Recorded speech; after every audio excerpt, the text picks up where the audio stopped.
And welcome to Hannity. And tonight, the general election is only 49 days away, and Donald Trump, propelled by a wave of positive polls, he's campaigning harder than ever in all the key swing states. And earlier tonight, Trump was in North Carolina. Let's take a look. We have to, and we don't have any choice, replace a very failed and very corrupt establishment with a new government that serves you, your family, and your country. And that's going to happen. Hillary Clinton represents insiders. She represents the donors, the politicians, the big banks, the multinational corporations, and everybody getting rich off a very rigged system, and we know that. She represents everyone responsible for the decades-long squeezing of the middle class. The middle class in this country has been treated so unfairly as jobs and wealth move to other countries. Hillary Clinton is the chief emissary for globalism. And I'm not running to be president of the world. I'm running to be president of the United States. Hillary is all of a sudden going to get tough. The debate comes and she'll say, I want strong borders. I believe she mentioned the term extreme vetting. Where did you hear extreme vetting before? Only from me. Because I made up the term. I mean, I came up. I said, we need extreme vetting to come into our country. All of a sudden,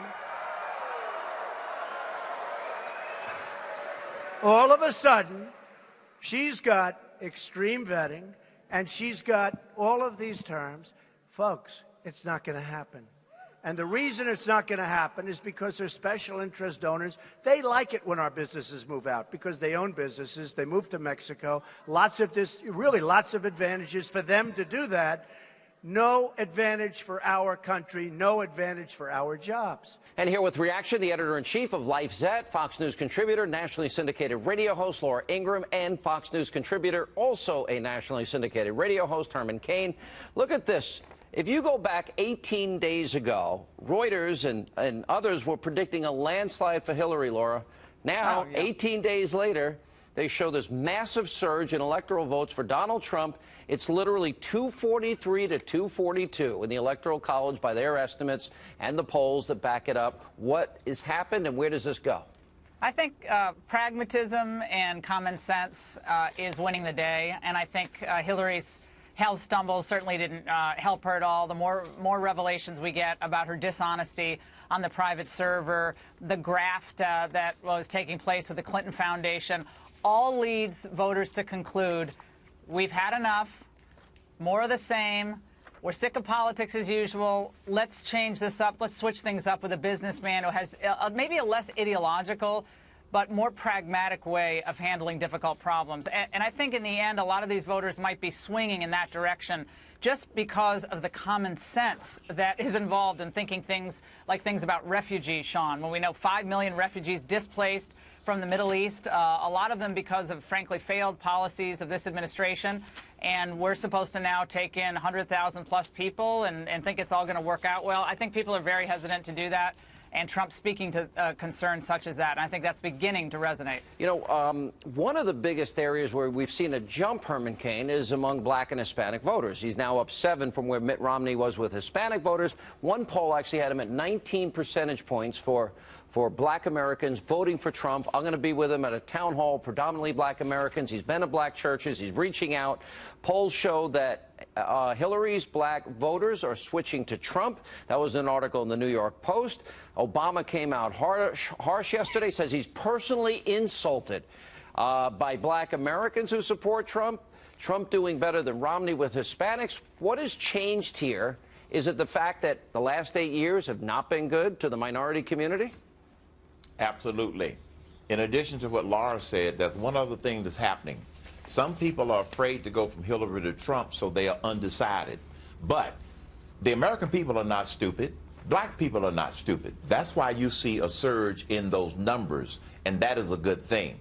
People are not believing President Obama when he says, as you showed in a previous clip, that we're safer and people are more prosperous. No, we are not. They are not stupid. They are not falling for it. And as a result, that's why you see a surge in Trump's numbers, not just nationally, but also among blacks and Hispanics. Let's go to next Monday, 6 days from now, Laura. Hillary Clinton vows to come out swinging against Donald Trump. And, okay, I don't know what that means, but she says she's not going to take any insults lying down. Why do I suspect the insults are going to be coming from her?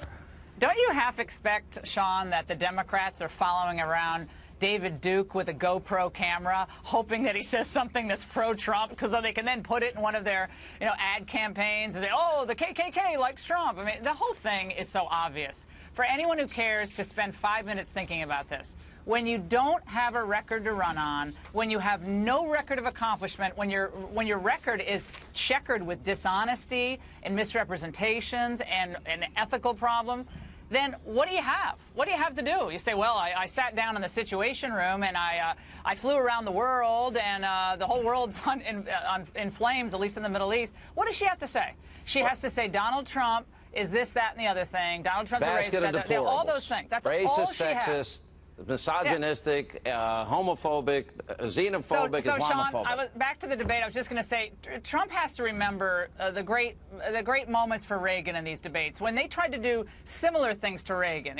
He was stupid. He wasn't smart. He has to be like, there you go again. I mean, is that all you have? Really? That's the debate here, See, Hillary? I agree with I'm that. a bad person? See, because Hillary's going to do this, and I don't think this is hard to figure out. I would anticipate this is she can't run on Libya, she can't run on Egypt, she can't run on Iraq or Iran or Afghanistan or Putin or North Korea, China. Okay, then she can't run on Obama's economic policy, which she says she's going to continue. So she can't run on honesty and trustworthiness. So what's left? Ad hominem attacks. What she said, basket of deplorables, that'll come up. The key for Trump, Herman, I think, is as she pokes and prods and aggravates and annoys and tries to piss off Trump and irritates him, she's going to try and get a reaction, get him to roll his eyes like Al Gore or get him to huff and puff. And I don't think Trump's going to fall for it. If he does, I think it'd be very foolish. He needs water off a duck's back, an impenetrable shield. Nothing she says can bother him, and he comes out a winner. She's going to come out swinging, but the only thing that she comes out swinging with are names, name calling. And you're right. He doesn't fall for it. She's going to look very weak because he has put more substance on the table in the last several months than she has ever talked about. So, yeah, it's only up to name calling to try to provoke Trump such that he comes after her, and then the liberal media is going to try to turn it into a sexist attack. I don't think it's going to work because I don't think Trump is going to fall for it. God forbid Donald Trump walked over like poor Rick Lazio and tried to hand the poor woman a piece of paper. The damsel in distress couldn't handle the stress of somebody getting in her space and her grill a little bit, which I thought was absurd. All right, you agree, Laura? I mean, is that the biggest challenge? Beyond that, I would think that with all the speeches and interviews Trump has done, he doesn't really need a lot of prep. I think to cram his brain with facts and figures would be a bad strategy, in my opinion. Yeah, the gotcha questions. You know what I would say when they start pulling the gotcha questions? Well, the Secretary of Defense of Poland, Donald, you know who that is, right? I mean, he needs to say something like, look, I'm sure Hillary knows all the names of all the government officials of every country on the planet. Because, frankly, she was probably going around, flying around on our dime, asking them for donations to Clinton Foundation. But what I know is I know solutions, okay? She knows all the minutia that I can learn with my top staff and all the focus we're going to have. I'm going to solve the problems for America. She can pass the pop quiz, but I'm going to pass the most important test, which is leadership and competency and delivering results for the American people. So he can't get sucked in to say, I don't know. He's not going to know all the minutia. If they try to pull the pop quiz, I think he can turn that on them really easily. Agree with that. All right, we'll take a break. We'll come back. More Laura Ingraham, Herman Cain, right after this, and also coming up next tonight. We should all understand that ultimately our world will be more secure if we are prepared to help those in need. That's Obama at the UN earlier today, ignoring the growing Islamist threat, and actually said the world is safer than ever before. And he also was talking down the U.S. He's going out the same way he came in, and later tonight. We must deliver a just and very harsh punishment to these people. Donald Trump saying it's time for America to get a lot tougher with dealing with radical Islamic terrorists. Judge Jeanine Pirro, Jay Secular, weigh in on that and much more tonight on this busy news night here on Hannity.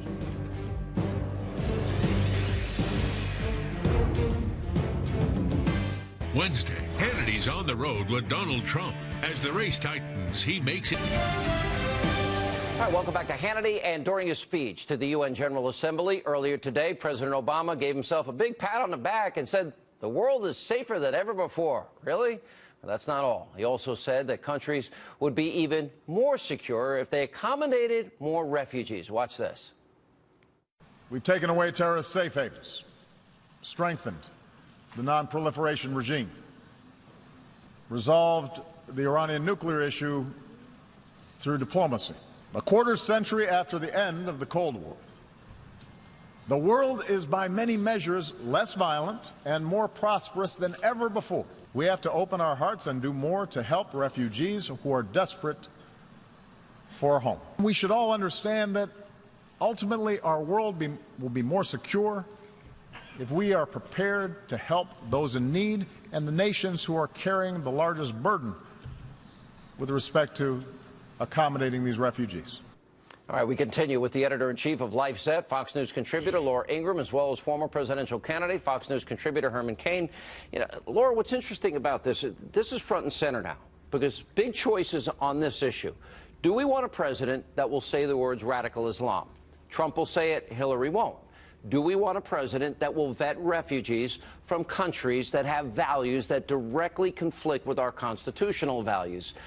Hillary wants a 550% increase. He wants extreme vetting. Huge difference. Also, do we want, Hillary says we need to not build walls but bridges. Trump wants to defend our borders. Hillary wants open borders. So big differences and distinctions here just on this one little issue. Oh, it's a big issue. It's a big issue, Sean, and we now know, of course, France is building a wall to stop the spillover of refugees that might be making their way into the UK. That was reported. We know that only 36% of Americans, according to that big poll that was done in August, support allowing these refugees to enter the United States. So once again, Obama is thwarting the will of the American people in an attempt to live up to the ideals of the global community.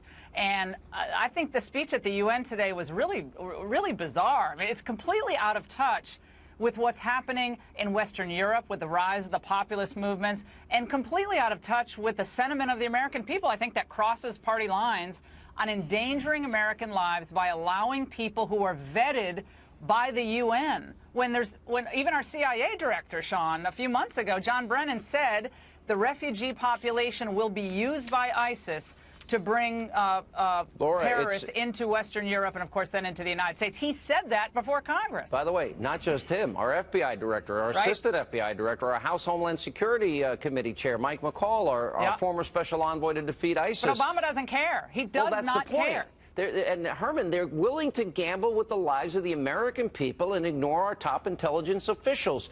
That, to me, is unacceptable. Now, we can have sympathy for people that are victims of a civil war like in Syria, but what about a safe zone that Trump supports, where you provide food and safety and medicine and baby formula and cots and blankets and supplies, and then they can move back into their own country eventually? Why not that? Why is that not compassionate? That is compassionate. The people of this country, they do care about helping those in need. Look, the comments made by President Obama simply say this. He thinks he's the president of the world when in fact he is he is a failed president of the United States of America. We care about helping people, but we're not going to be suckers. You know these bridges that he talks about building, and Hillary talked about building these bridges? The problem with those bridges is that they all come in one way, over here to hurt us, to kill us, and take advantage of the generosity and the compassion that the people in this country has. Let me play Obama. He came in apologizing for America, and he walks out apologizing for America. Boy, the radical, true to form, never grew in office, the same leftist he was coming in, the same guy going out. Watch this. Yes, in America, there is too much money in politics, too much entrenched partisanship, too little participation by citizens, in part because of a patchwork of laws that makes it harder to vote. The United States worked with many nations to curb the excesses of capitalism. We've made our share of mistakes over these last 25 years. I've acknowledged some. We can only realize the promise of this institution's founding to replace the ravages of war with cooperation if powerful nations, like my own, accept constraints. Surely we can rally our nations to solidarity while recognizing equal treatment for all communities, whether it's a religious minority in Myanmar or an ethnic minority in Burundi or a racial minority right here in the United States. The only thing missing, Laura, were the terrible deeds done in the name of Christ. Yeah, well, I think Obama, once again, really, he pushed the issue of the Prophet Muhammad cartoon today, bringing that up. I mean, he speaks very rarely about what's happened to the Christians in the Middle East. He'll speak very generally. There's genocide. We're doing nothing. Yeah, genocide. The Christian population is suffering so greatly. They've been displaced from their ancestral homeland. And we're not taking them in. We took in like 52 out of 11,000. That's 99-point-something% Muslims. So none of this surprises me. But you're right, Sean. You hit on the important point. Despite his track record of failure, Obama took a victory lap today at the UN, completely disassociated from reality, and having learned apparently zero in 8 years in office. He has learned nothing about this country, nothing about what concerns us, and apparently his view of the world is things are safer and more prosperous than when he came into office. It is maybe pathological. For China, it's like a cognitive dissonance with this guy, Herman. Yes. Look, President Obama doesn't understand two things that other countries respect us for. Donald Trump understands these things, Hillary Clinton doesn't, and Obama doesn't. Two things, our economic strength and our military strength. That's what they respect. All of this feel-good stuff does not matter to the rest of the world. This is where President Obama and Hillary Clinton get off track. And all Donald Trump is saying is, let's get back on track. Let's have our economy growing as fast as it can grow, and let's rebuild our military. That's what the rest of the world will respect, and that's what the rest of the world will respond to when we try to increase the strength of the community. Predictions. Who's going to win the election in 49 days? Herman Cain. Donald Trump. Laura Ingraham. Trump, and he's going to win states that Republicans haven't won in decades. I hope you're both right. All right, thank you both. Coming up next tonight, right here on Hannity. We must deliver a just and very harsh punishment to these people. So after a wave of attacks here on U.S. soil, Donald Trump says we need to get a lot tougher with these terrorists. Judge Jeanine and Jay Sekulow are up next. They have reaction, and also tonight. The schools are failing. The jobs are leaving, and millions are trapped in poverty. So to the African American community, I say, vote for Donald Trump. I will fix it. I will fix it. Donald Trump, he continues his outreach to African American voters. We'll have a preview of our big Hannity town hall tomorrow night with the GOP nominee from Cleveland, Ohio. That and more, all coming up straight ahead. We have caught this evil thug who planted the bombs. Thank you, law enforcement. Thank you, police. He will be represented by an outstanding lawyer. His case will go through the various court systems for years, and in the end, people will forget, and his punishment will not be what it once would have been.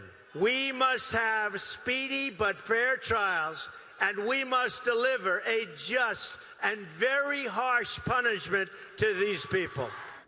Donald Trump talking about how we need to be tough on terrorists. Here now, the author of the brand new book, Unholy Alliance, The Agenda Iran, Russia, and Jihadists Share for Conquering the World. Chief Counsel for the American Center for Law and Justice, Jay Sekulow, and Justice with Judge Jeanine, host right here on the Fox News Channel. Welcome, both of you. Judge Jeanine Pirro. Well, that's a pretty interesting book, by the way, because I think you're right. I mean, if you look at the alliance, Iran, Russia, radical jihadists, they, on two of the senses anyway, they want to advance a caliphate that's worldwide domination and Islam as the main religion. and it's convert or die. How does Putin fit into that, Jay? Well, here's what you've got. You've got an alliance that hasn't ever existed before, and that is Russia and the Iranians are working together. You had Russia launching aircraft out of Iran into Syria, which, by the way, violates the Iranian constitution, which I have in the book Unholy Alliance.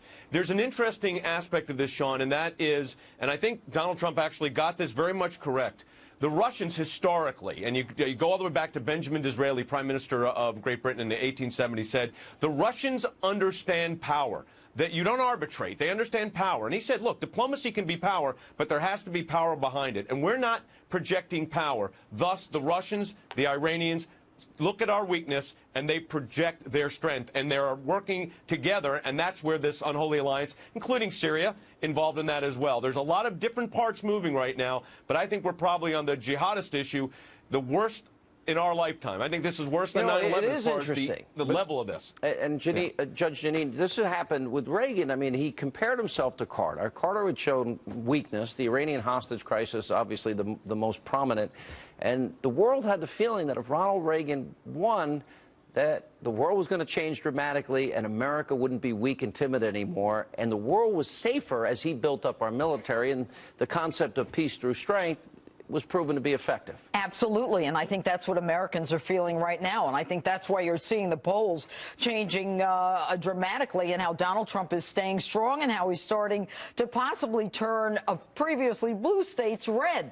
I mean, Americans are fed up with this. They're fed up with hearing the FBI knew about someone, the FBI knew that this guy was stabbed someone and the grand jury didn't indict, that nothing happens to these people. These wives disappear. We never hear about any of this ever again. And, you know, the whole justice system, the military system, Americans are disappointed. It is time for a change. I don't think we've ever been more right. I honestly think that the issue of not saying radical Islam, Jay, and there's such a difference between Hillary and Donald Trump, the issue of vetting refugees and allowing people that come from cultures that directly clash with our Constitution, that Americans fundamentally understand that we have to know if they're coming here to become American and assimilate, or do they want to proselytize and bring their value system, which is the opposite of ours, with them.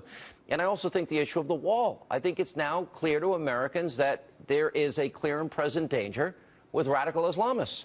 How many more incidents do we need to prove it? Well, I mean, look, the Israelis have utilized both, as you said earlier, they've used profiling successfully, by the way, and they have a wall, and they have a wall to protect their citizens. Now, here's the issue, Sean, that I think is front and center on this. I think you're exactly correct. I think what Judge said was also absolutely correct.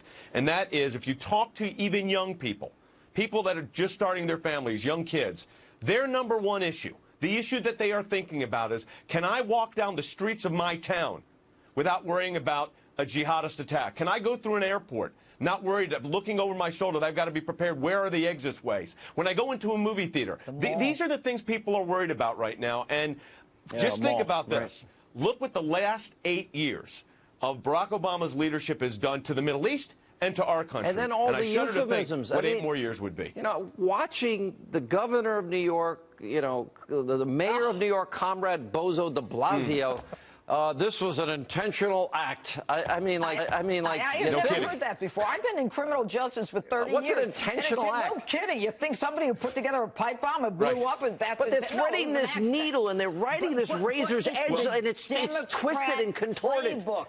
It's like Benghazi was due to a video. It has nothing to do, in their opinion, with the terrorism that is coming for us. And so in order for them to protect their positions, they have to say, we're defeating it, and this is just a little of this and a little of that. And I got to tell you, Sean, it sounds insane. It is insane. It's insanity. It is. But when we've got these guys beating their wives, you've got domestic violence, you've got them hating gays, and we are bringing them to this country. We think they're going to assimilate. They are not.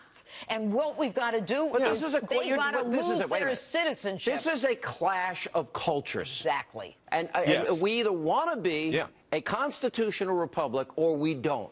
And if you're coming from a country that's if I was married to you, I could tell you how to dress, tell you whether you can go to work or school. You can't drive a car. Right. By the way, gays and lesbians get killed. Christians and Jews get persecuted. But Hillary takes money from those countries tens of millions. Okay, she doesn't believe in the Constitution. She doesn't believe in the First Amendment. Look at UN Resolution 1618, where they can limit your speech about someone's religion.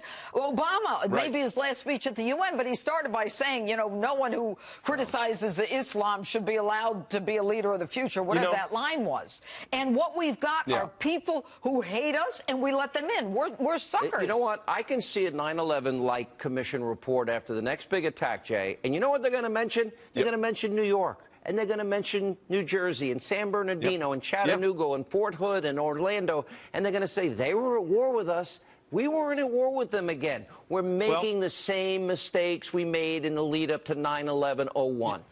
We have a pre-9/11 mindset under Obama and Hillary. And Sean, we've got the paradigm is absolutely backwards. The president and his administration starts with the proposition that these are not acts of terrorism, these are intentional acts. No kidding, by the way. But they're not acts of terrorism. Prove that it is. It needs to be turned around. When these incidents happen, a bomb going off in New York, assume it is terrorism, and then work the facts. That's how you have to do this. But the entire paradigm has to shift. And until we acknowledge, and I say this in the book on Holy Alliance, until we acknowledge that we're at war with radical jihadists, the fact of the matter is we will lose this war. We can win it, but we've got to have the will to take it on and call it what it is. These are radical jihadists. Guys, good to see you both. Appreciate it. Up next tonight here on Hannity. The schools are failing. The jobs are leaving, and millions are trapped in poverty. So to the African American community, I say, vote for Donald Trump. I will fix it. I will fix it. Donald Trump, he continues his outreach to African-American voters. Up next, we're going to have a preview of our town hall with the GOP nominee tomorrow night in Cleveland, Ohio. You don't want to miss that. Stay with us. We're going to rebuild our country. Our infrastructure is a disaster. Our country is a mess with $20 trillion in debt. Think of it, $20 trillion. At the center of the effort will be, in fact, the rebuilding of our inner cities. Nearly 4 in 10 African-American children live in poverty, including 45% of African-American children under the age of 6. Think of that. The schools are failing. The jobs are leaving, and millions are trapped in poverty. So to the African-American community, I say, vote for Donald Trump. I will fix it. I will fix it. That was Donald Trump earlier today at a rally in North Carolina. Now, tomorrow night, I'll be in Cleveland, Ohio, with the GOP nominee doing an hour town hall focusing on issues that impact the African-American community. Now, we'll be doing that event tomorrow, and we'll have guests at the church at the Buckeye State. Joining us now is the CEO for the National Diversity Coalition for Donald Trump, the Reverend Darrell Scott. And also joining us, Senior Advisor for African-American Outreach for the Trump campaign, Omarosa, is on my show. I can't believe it. Hi, Hannity. You have one name. Everybody knows you as Omarosa, and Fox News contributor Roy Murdoch. Since Obama's been president, there's been a 58% increase, Black Americans on food stamps.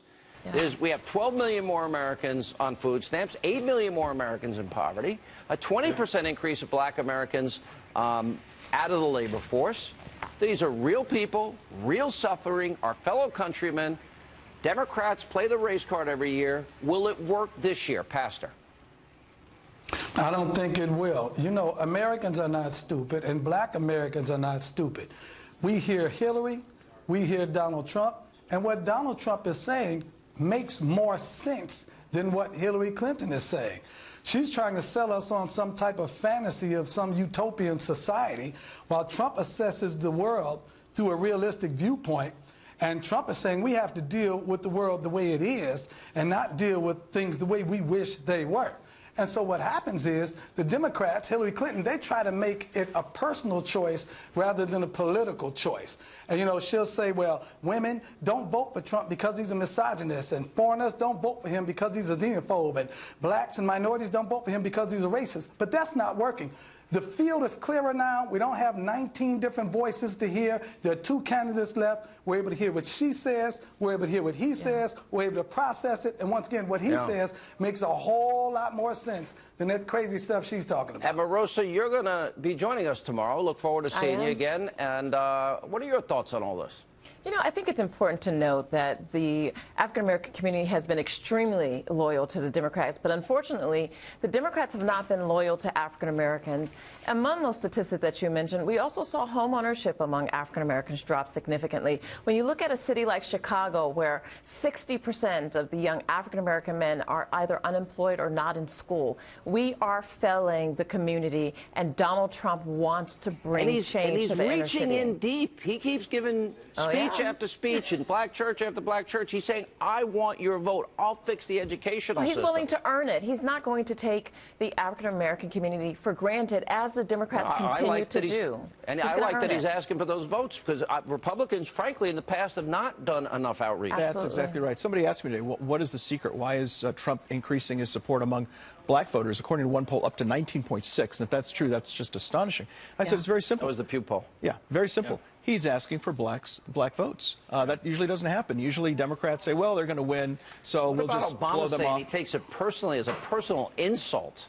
Really an astonishing comment that somehow that we owe it, we're his property and we're supposed to do as our master says, or something like that. That's just appalling. And I think that Trump is doing the right thing. He's going out and asking for black votes, which is unusual. And he's doing so on very specific issues, like school choice, for example. He's very, very specific about school choice. He wants to have a block grant program to give states, I believe it's $20 billion that they can use for school choice initiatives. And you look at Hillary Trump, and she's completely a tool of the teachers union. And coming up, in the wake of the terror attacks this past weekend, is it time to start surveillance like they had in New York up to 2014 in some mosques here in the U.S. looking for radical Islamists? You think that's smart? We'll speak with two imams. That's straight ahead.